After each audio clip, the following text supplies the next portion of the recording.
Far out in the uncharted backwaters of the unfashionable end of the western spiral arm of the galaxy lies a small, unregarded yellow sun. Orbiting this at a distance of roughly 92 million miles is an utterly insignificant little blue-green planet whose ape-descended life forms are so amazingly primitive that two of them think doing a podcast called Digital Watches Are a Pretty Neat Idea is a pretty neat idea. They are Jeff and Bryan. Hi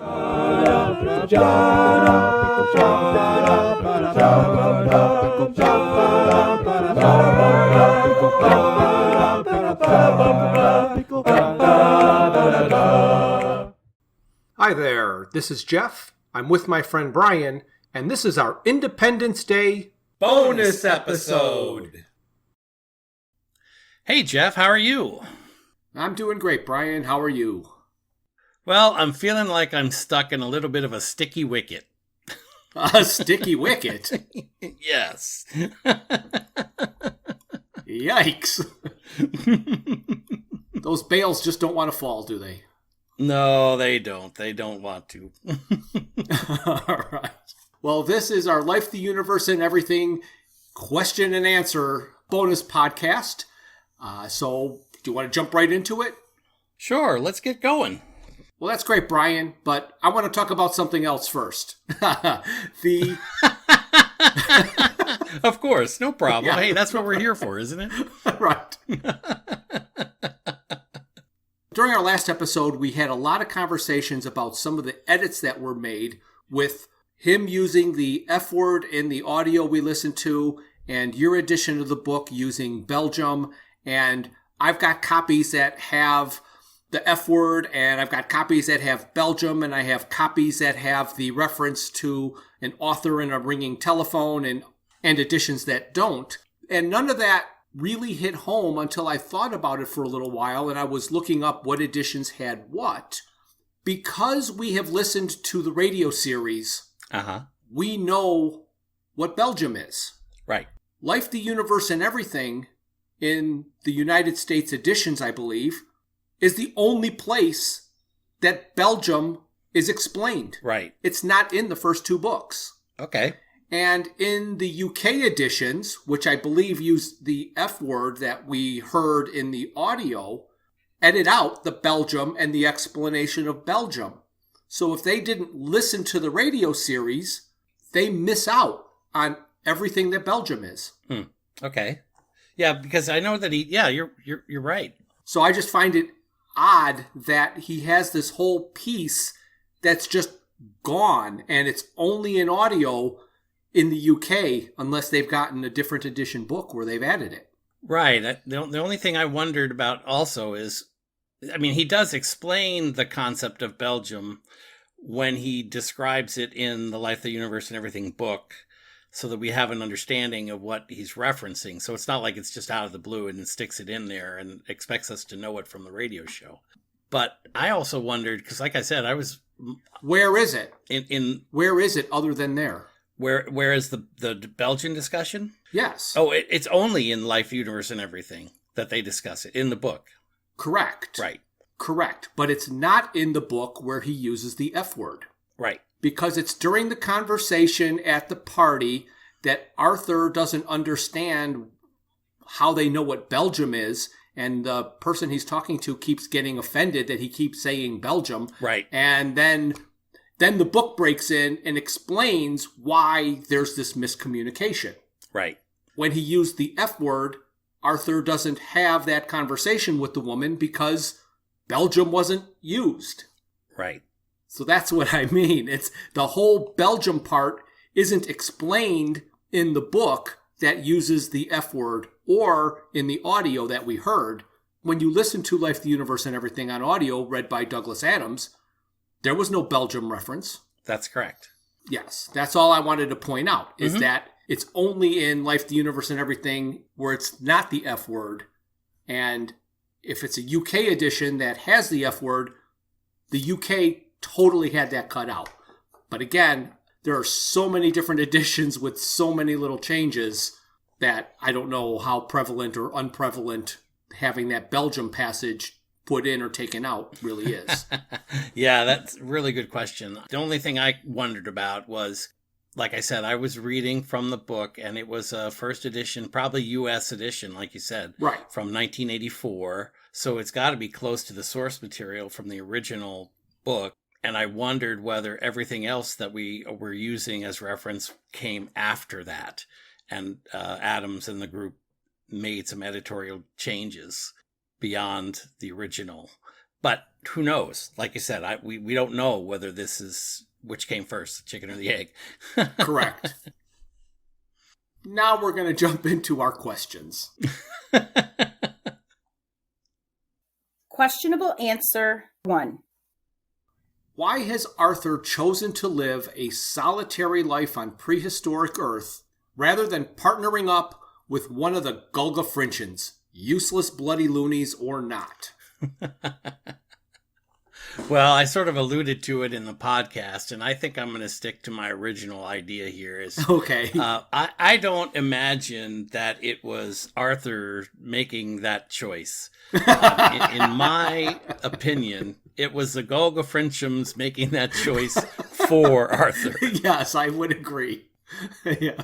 I mean, I imagine that they left him out there all by himself because he kept chatting around about things that seemed impossible or ridiculous to them. True. So they basically just ostracized him from the community and left him alone. Right. That makes perfect sense. Questionable answer 2. Why did Ford's Subetha Sensomatic not pick up Wowbagger's ship 2 years before the Chesterfield sofa appeared when he came to insult Arthur? That's a good question, but I think we've answered this one before. Apparently, based on what we're being told by Ford and others, you have to be looking at the Sensomatic when it is detecting the ship or when you want it to be detecting a ship. So it's not set on anytime there's a signal, turn on. You have to actually check it. Yeah, and the reason that we know that that's true is because Ford also did not realize when Zaphod came to Earth. Correct. And went to the party. So if he had truly been looking at his Sensomatic, he probably would have seen the intrusion of Wobanger. But as we know from the story, I believe at that time he thought he was a lemon and he was jumping in and out of a lake because he thought the lake thought it was a gin and tonic. Correct. He also could have been too far away. He could have known. He just couldn't get to where Arthur was by the time that he landed. Yeah, that's a very good possibility as well. Mm-hmm. And then just didn't mention it because that's when he went crazy and found the lake that thought it was a gin and tonic. That's right. Questionable answer 3. Wowbagger is upset because he has seen every movie 30,000 times. He is immortal, so yes, he can watch a lot of movies a lot of times. But this suffers the same problem his goal of insulting people has, is new movies are being released all the time. So the only way it is possible for him to have seen every movie so many times is if they stopped making movies. So what do you think caused the collapse of the movie industry in the universe? Oh, that's a great question. And I thought about this a little bit. First off, I want to say, in order to understand the two things that kind of frame this question, okay? Okay. One is that first thing he does is he asks the computer what networks they'll be passing through. Okay. And he's told that it's Cosmovid, ThinkPix, and Home Brain Box. Right. Okay. Then he asks the computer, are there any movies that I have not seen 30,000 times? And the computer says no. But presumably, if he had a new movie to view, he would have been told, yes, there are new movies to be seen. Right. And here they are. Here's the list. Correct. Okay. And the other thing that you kind of have to realize, at least when you look at the whole perspective of Wowbanger's life, the insult part of his life takes, 3-4 minutes? Right. And then he's got a 2 or 3 week travel time to the next destination. Right. Okay. So if you remember correctly, and trust me, I remember this like it was yesterday, when these movie streaming services that we understand them today, they weren't streaming services back then, but when these networks first got on the air, they had a limited amount of content. Yes. And if you wanted to watch something, you could have watched it 45 times in a week because they showed the same thing over and over and over and over again. Correct. And this book was written in 1982. Right. So there was no idea of a new movie coming out on these streaming services or these new, because they weren't even making their own content at that time. They were just releasing what was already out there and showing it over and over and over and over again. So this is one of those jokes, if you will, that has to have the context of time in order for it to be consistent with the reality. So the answer to your question is nothing destroyed the movie industry of the universe. It's just that this was at the beginning of those network connections. Okay. Because, of course, nowadays we have all kinds of new content. Every week we have new content. So it would be a different story if he were to write that same joke today. Correct. Questionable answer 4. In the same vein as you cannot uncrack an egg or unring a bell, how were the ashes reconstituted into the wooden stump to be used in the key? Another very good question. Are you familiar with the law of conservation of mass? Yes. Okay, well, that says that matter can change form through physical and chemical changes, but through any of these changes, matter is conserved. The same amount of matter exists before and after the change, so none is created or destroyed. Okay. So despite the fact that the pillar, in fact, had been burned from its wooden original stump into ashes, all of the elements that created that pillar still existed in the universe, and therefore, with the right kind of technology, could be reconstituted into the pillar or post. Okay. Special technology. Special technology. They've got lots of it then. Yes. And remember who's doing the motivating here. Just no new movies. No movies. Lots of technology, but no movies. Oh, well, he would have been told if there were new movies. Yeah. Well, and remember, if you think about it also, Hactar is the one that's pushing these group of robots around to get this device. And Hactar exists primarily at this point on a subatomic level. So he, of any consciousness, if you will, that exists, would be the one who would be able to do it. Okay. So that's where that goes for me. Questionable answer 5. Ford said, "Then we don't stand a whelk's chance in a supernova." Arthur asked, "What's a whelk got to do with a supernova?" And so do I. All right, so you're probably going to kick me. Okay. But I got to tell you, this is beautiful, okay? All right. For our American audience, I think it's important that we establish what a whelk is, okay? All right. And I'm assuming that you're familiar with it already, right? Yes. Okay, so a whelk is a sea snail, and it's the kind of sea snail with a spiral shell, beautiful spiral shell. And when they're cooked, they're tender and succulent. And in Europe, they're commonly served at seaside stands in Britain. So it's a very common thing. So basically, it is a snail. Right. Okay. And on top of that, are you familiar with the Fibonacci series? Yes. Or sequence? Yes. So you know that when It's the spiral of the shell. Right. So the spiral of the shell is called the golden spiral. Right. And it exists within nature, what's in a seemingly miraculous connection between math and the real world. Right. And that golden spiral also exists within our galaxy, because the galaxy spins in a spiral and those kind of things.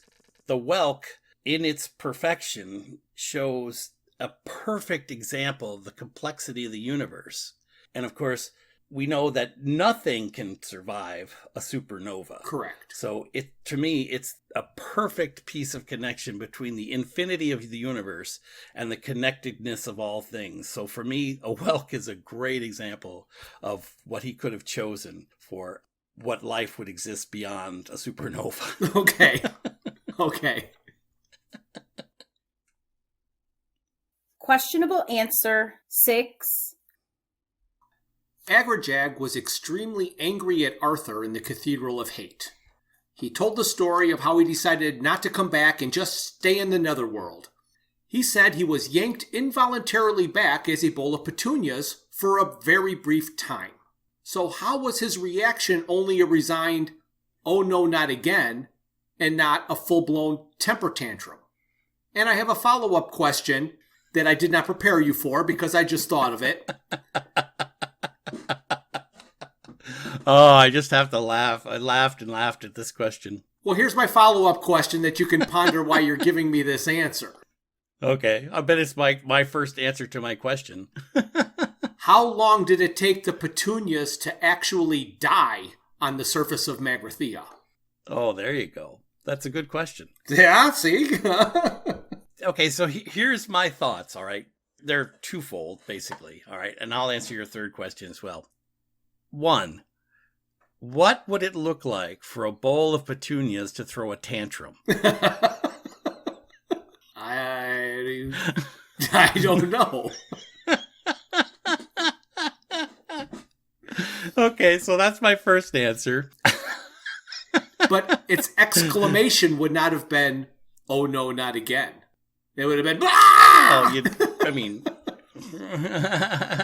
Well, maybe, but again, you have to assume a lot of what is the nature of consciousness. True. And to what extent is a bowl of petunias conscious? I guess petunias are very, very happy flowers, and "Oh no, not again" is about as mean as they get.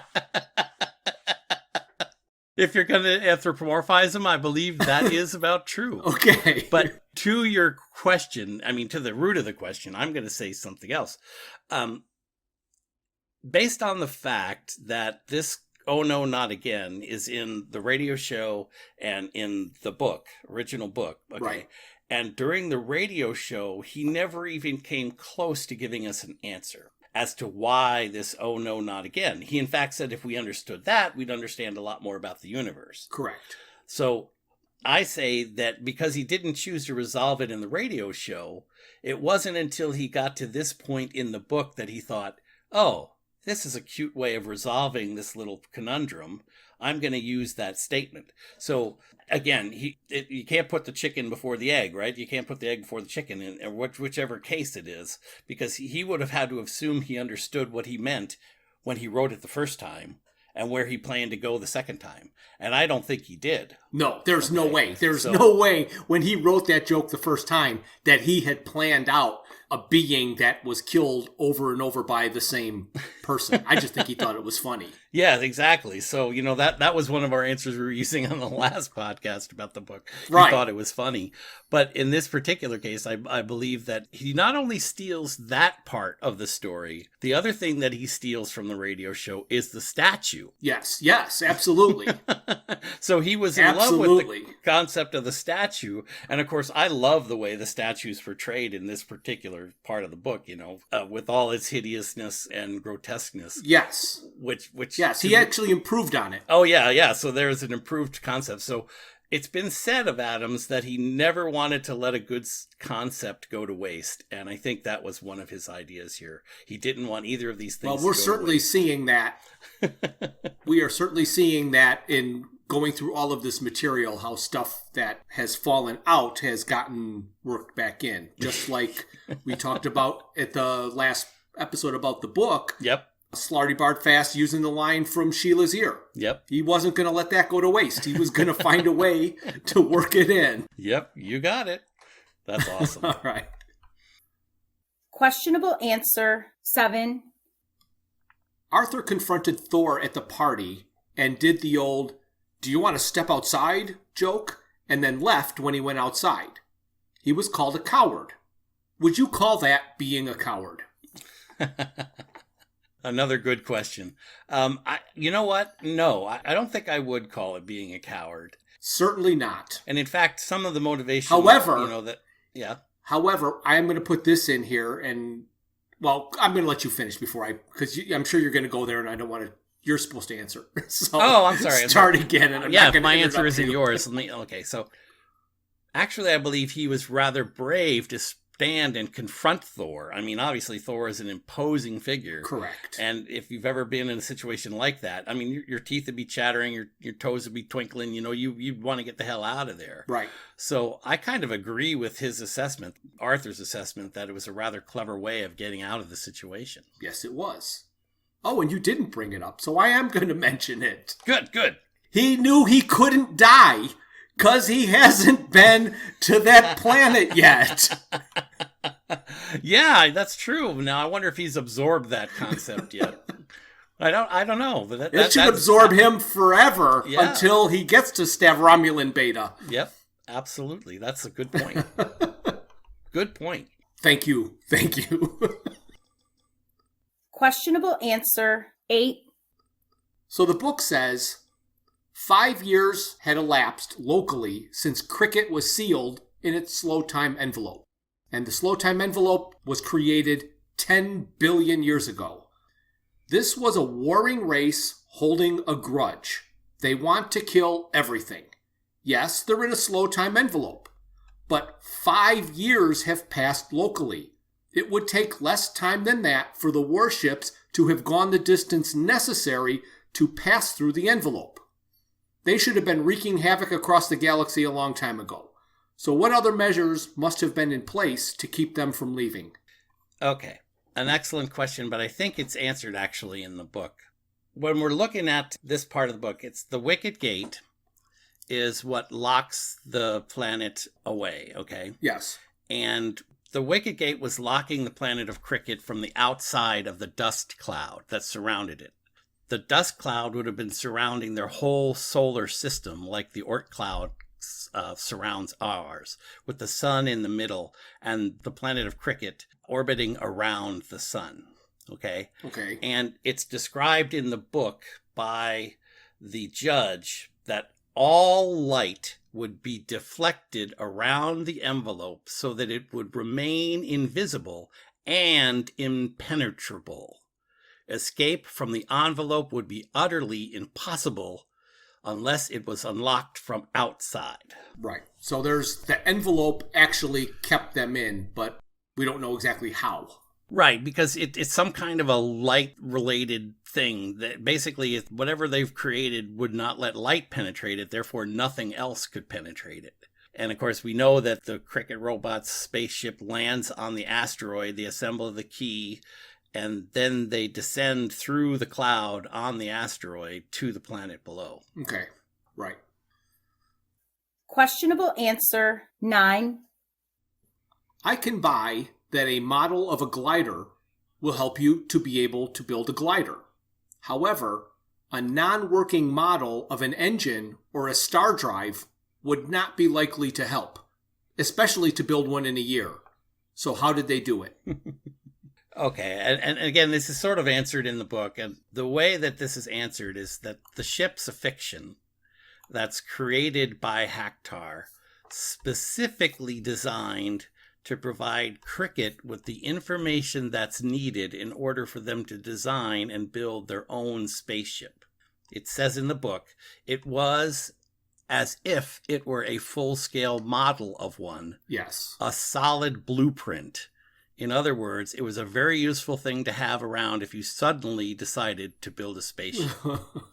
So it's more like working blueprints than it was a ship, in fact. Okay. Wasn't it smoking wreckage, though?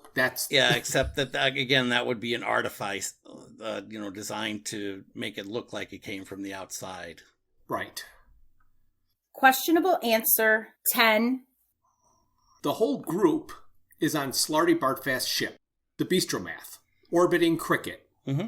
All of them go to the planet's surface, except Zaphod, who goes to the Heart of Gold, which is said to be more millions of miles away than the mind can comfortably encompass. How did he get there? You're right to ask this question. It isn't clear in the book, but the answer is the answer is very, very simple. Slarty Bartfast took him back to his ship before they went down to the planet. Well, that's what he would have had to do, but boy, that is a fast ship. I mean, They talk about it being fast, but man, that's exactly. A fast ship. As improbable as that little trip is, apparently that is what happens. Questionable answer 11. So I'm hoping that you can straighten this out in my mind, because I read it and reread it and tried to figure it out and do all the logistics, and I couldn't figure it out. Zaphod used the infinite improbability drive and ends up in the Cricket war zone. He parks and is said to enter the most important building and meets Marvin. Trillian asks to be taken to their leader. That group goes, I'm guessing, the same building where Zaphod is, because he's like watching through some things. He's keeping an eye on that. After Trillian's confrontation of the Cricket War elders, it seems darkness encompasses her and Arthur. As they start talking with Haktar, it says, they glanced at each other and then stepped out, improbably, along the shaft of light which streamed out of the open hatchway of the Heart of Gold into the dim granular darkness of the dust cloud. Did he forget where they were? They're supposed to be in that main building, not on the Heart of Gold. So if it's not that building, how did they get on the Heart of Gold? Oh, of course. This is one of those, it's far simpler than you're making it, and that's probably why it's difficult, okay? Because you did read the passage, and it's right there in the passage, though you have to read it in such a way that it makes sense, okay? It doesn't say that they're on the Heart of Gold, okay? They are definitely talking with the elders. And then Haktar moves space around and moves things around and creates a bridge, okay, with light. Mm-hmm. So it does say in the book, stepped out improbably along the shaft of light that streamed out of the open hatchway of the Heart of Gold. Well, presumably, when Zaphod got there, he opened up the hatchway in order to get onto the other spaceship building. He would have left it open, and Haktar would have known that. Right. And so what happens is, and in the reading, I can understand the confusion. They are not on the end in the Heart of Gold. They are on the other end of the bridge in the building. The light is streaming out of the Heart of Gold to the building door that they're stepping out of. Or actually right into the building, whatever room there happened to be in. Right. Yes, exactly. Okay. So it is a difficult way of saying that in the sentence. They could have made it more understandable, but from the perspective that we look at it, it's literally comes out of the Heart of Gold and up to the building where they are. They Right. get on the bridge and walk towards the Heart of Gold because it's close to the building. Correct. They're not stepping out of the Heart of Gold. They're No. stepping onto the shaft of light that's coming out of the Heart of Gold. Correct. All right. That's Good. one I'm case glad you where the- cleared that up. Yeah, where the author could have done a lot better job of making that clearer. And it's not clear. Yes. It's not clear. Questionable answer 12. Haktar was pulverized by the Silastic armor fiends of Striderex. He now encases the planet of Cricket. Is that the same planet the Silastic armor fiends of Striderex inhabit? If not, how did he get to the planet of Cricket? And another follow-up question you're not prepared for. You had already mentioned it. Yeah, you had already mentioned it earlier. The dust cloud encompasses and encases a solar system, a sun, and its planet. Mm-hmm. How big was Haktar that spread out? It encompassed a sun and an orbiting planet. So how big was Haktar? Excellent question. And because this question ties in with the last one, I'm going to try and answer this one in a briefer way. Okay. So, no, it's not the planet of the Silastic armor fiends, and it clearly says that it's not in the book. Okay. And Haktar had to search around the galaxy to find this planet with the inhabitants that became Cricket. Right. And the way that he accomplished that, of course, was he floated on cosmic winds. Right. And to the answer your other question was, it almost doesn't matter how big Haktar is, because he would have used the dust and detritus that he picked up along the way in order to create the envelope that surrounded the solar system of Cricket. So all of those little pieces of dust, etc., are not Haktar himself, but he's drawn them in with the powers that he has. Oh, I got the feeling they were. It feels like it. Because I almost think that it was talking about how it felt that every molecule seemed to be sentient. Right. So that's why I got the feeling that it wasn't debris with him. It was all him. And I couldn't believe that he could have been that big, that he could encompass a solar system.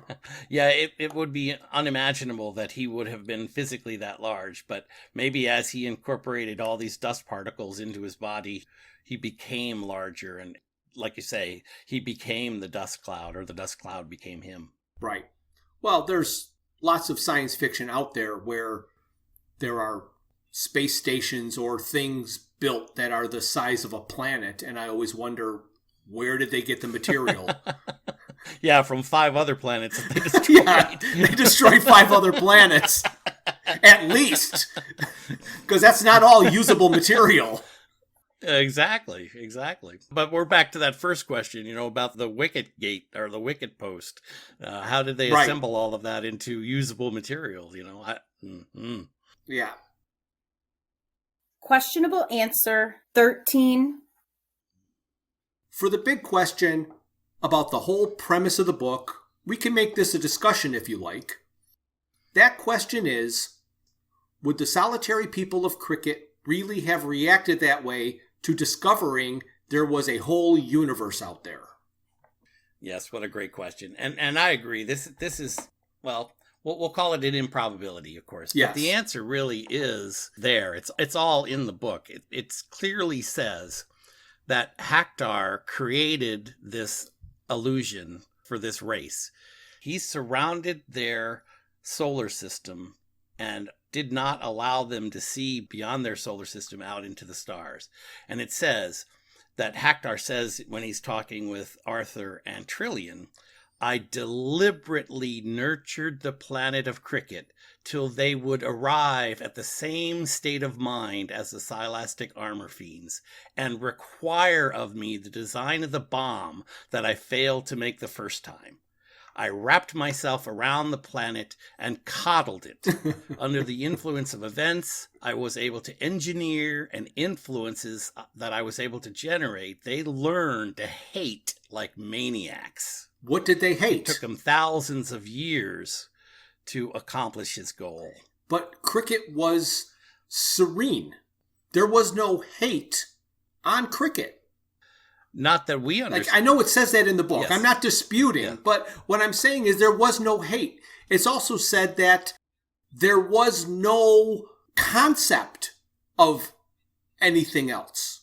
They didn't have this hatred built up because there wasn't anything else to hate. They just all lived these idyllic, peaceful lives. And what they ended up doing was they continued to live these idyllic, peaceful lives, but they sent out the army of robots. They weren't going out there killing people. That's all the robots they built. And then they had the robots build robots. Right. So they didn't... I know that's what he said, but I'm saying there's a disconnect between his explanation and what we are told life was like on Cricket. You're right, but... That's where Arthur goes back. Right. So there is an explanation to that as well, because Haktar says that he has less influence on the ground than he does in space. So he had to get them to go out into space.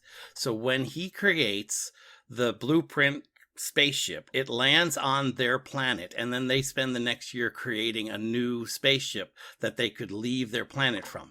Now remember, they're leaving their planet, and now they're within the orbit of Haktar, so that his influence on their state of mind is magnified so he greatly. Okay. So by the time those pilots left the dust cloud, they were totally absorbing Haktar's hatred for the universe. I see. And they were totally immersed within his goal of what he wanted to see happen.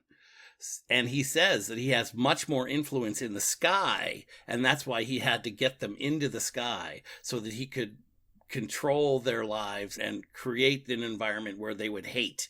And it's once they leave the planet themselves. And they even talk about that in the book. When they land on the planet, the four of them, or the five of them, I can't count, talk about how they run into these people, and the guy's like, hey, it might be fun to have sports events. Right, with exactly. People in the universe.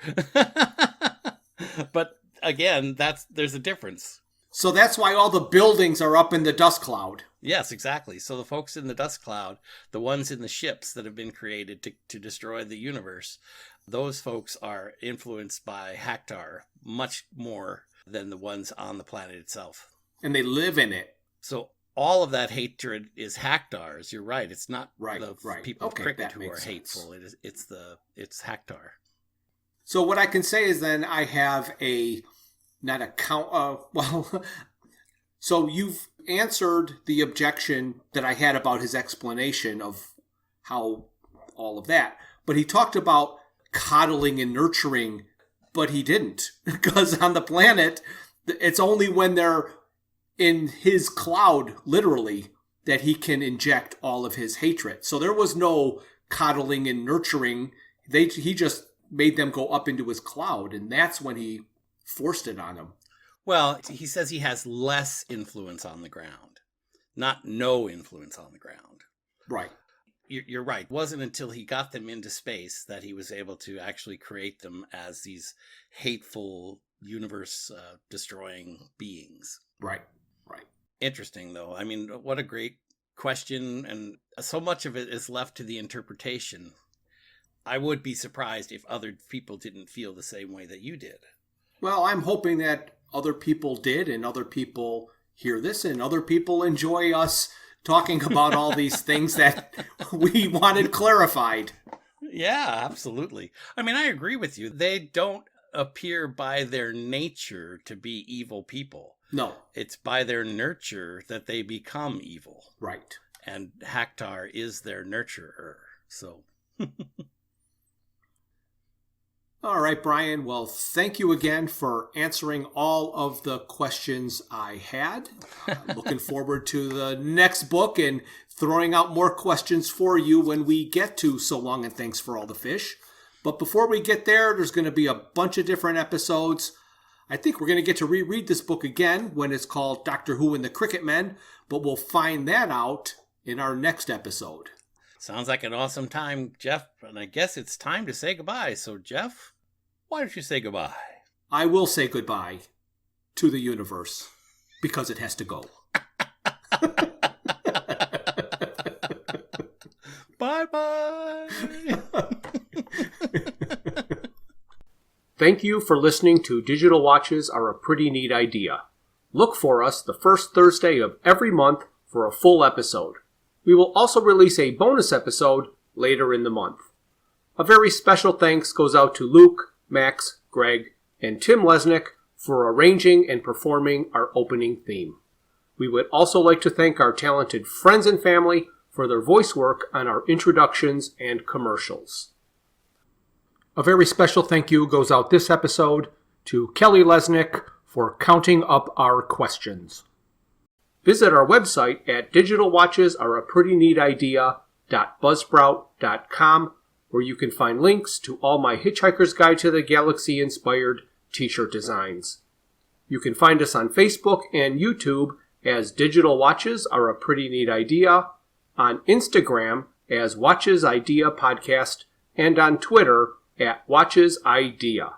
If you'd like to contact us, our email is digitalwatchespodcast@gmail.com.